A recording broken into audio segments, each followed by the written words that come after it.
আদনান গাড়ি থেকে নেমে হাত বাড়িয়ে জিন্স টপস পরা এক মেয়েকে বের করে আনলো। 4 বছর ধরে দেখা শালুকের 2 চোখ ভর্তি স্বপ্ন ভেঙে চুরমার হয়ে যেতেই আর এক মুহূর্তও সময় লাগলো না সেই মুহূর্তে। আদনান ভাই। শালুকের আদনান ভাইয়ের পাশে এই কে?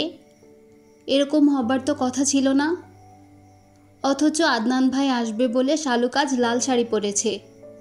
আদনান ভাই তো তাকে বলেছিল শাড়িতে শালুককে একেবারে বউ বউ লাগে। তিনি যেদিন দেশে আসবেন শালুক যেন একটা লাল শাড়ি পরে সেদিন। আদনান সবার সাথে বিদেশিনীর পরিচয় করিয়ে দিচ্ছে। শালুকের সামনে এসে বলল, meet my lovely little sister. Shaluk, এই তোর ভাবি আশা। যদিও ওর নাম হার্দিকা, তবে আমি ওকে ভালোবেসে আশা বলি। ওর বিদেশি নাম তো সবাই ঠিক করে বলতে পারবে না।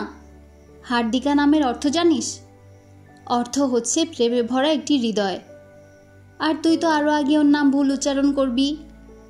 এমনি সারা বছর অঙ্ক আর ইংরেজিতে ডাব্বা মারিস।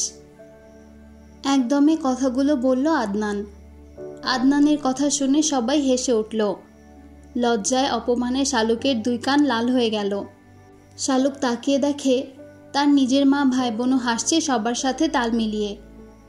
এক মুহূর্তও দাঁড়ালো না শালুক সেখানে আর। এক ছুটে ছাদের ছোট্ট খুপড়ি ঘরে গিয়ে লুকালো। ভেতর থেকে কে যেন বিদ্রোহ শুরু করছে। বারবার বলছে, আদনান তোকে ঠকিয়েছে শালুক, তুই ঠকেছিস। শালুকদের বাড়িটি বিশাল 3.5 তলা। একতলায় 15টা করে রুম। 2 তলার ছাদের অর্ধেক জুড়ে আছে বিভিন্ন ফুল ফলের গাছ, দোলনা, বসার জন্য বেঞ্চি। তার একপাশে 2টা রুমও আছে, আর অন্যদিকে আছে ছোট্ট একটা খুপড়ি আর 2টা রুমের মাঝখানে বিশাল খালি জায়গা। খুপড়িটা শালুকের একান্ত ব্যক্তিগত। খুপড়ি ঘরের নীল দরজায় কালো মার্কার পেন দিয়ে বড় বড় অক্ষরে লেখা, শালুকের রাজ্যে আপনাকে স্বাগতম।